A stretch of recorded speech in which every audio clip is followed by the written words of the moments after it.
இந்த பகவத்கீதைங்கிறது பாரதத்திலேயே அப்படியே வரி வரியாக 700 ஸ்லோகம் இருக்கிறதா, இல்லாட்டி பின்னாடி வந்ததா? அதுலேயே ஒரு பார்ட் கடைசியில் இது விஷ்ணு சஹஸ்ரநாமம் சொல்லுவாங்க. அப்போ சிலர் இருக்குன்னு கேள்விப்பட்டேன், சிலர் இல்லைன்னு கேள்விப்பட்டேன். அது பின்னாடி அந்த மாதிரி பகவத்கீதையில் முரண் இருக்கா, இல்லாட்டி அது பாரதத்துடைய பார்ட்டோட வரிக்கு வரியே உள்ளே இருக்குதா? அப்படி ஸ்ரீ மகாபாரதம்ங்கிறது வேதத்தின் சாரம். பாரத பஞ்சமோ வேதா.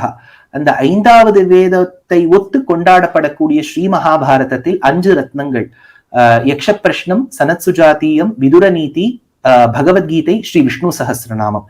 இந்த 5 ரத்னங்களும் ஸ்ரீ மகாபாரதத்துக்குள்ளேயே இருக்கு, பூர்ணமா இருக்கு.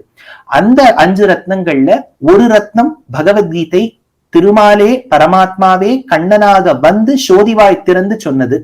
இன்னொன்னு கண்ணன் எதிரே உத்தம பாகவதோத்தமராக அடியவராக இருந்த பீஷ்மாச்சாரியர் சொன்ன விஷ்ணு சஹஸ்ரநாமம்.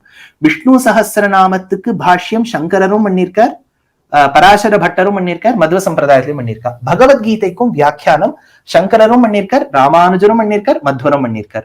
பகவத்கீதையில இருக்கக்கூடிய அத்துணை ஸ்லோகங்கள் திருதராஷ்டன் கேட்கக்கூடிய கேள்வி சஞ்சயனை பார்த்து, தர்மக்ஷேத்ரே குருக்ஷேத்ரே சமவேதா யுயுத்சவா மாமகா பாண்டவாஸ்சைவ கிமகுர்வத சஞ்சயன் ஆரம்பித்து அவன் திருதராஷ்டன் கேட்ட கேள்விக்கு, இதோ நான் பார்க்கும் விதத்தில் சொல்லுகின்றேன் திருதராஷ்டிரா, கண்ணன் கேட்டது இது, கண்ணன் சொன்னது இது, அர்ஜுனன் கேட்டது இது அப்படின்னு இவர்கள் நடுவில் நடந்த அந்த சம்பாஷணையை சஞ்சயன் சொல்லி கடைசியில திருதராஷ்டிரன் கேட்ட கேள்விக்கு சஞ்சயன் முடிக்கின்றான், எத்திர யோகேஸ்வர கிருஷ்ணா எத்திர பார்த்தோ தனுர்தரஹா அப்படிங்கிற அந்த முதல்ல இருந்து ஆரம்பிச்ச கடைசி ஸ்லோகம் பூர்ணமா நம்ம மகாபாரதத்துல இருக்கு.